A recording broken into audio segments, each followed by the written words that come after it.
Belki çok aldatmışam can diyen cananları. Sonda görmezden gelip ettiğim nöksanları.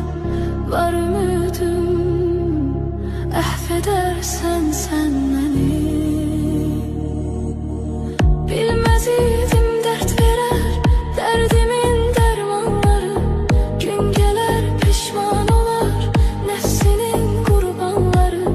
Dünya tahtı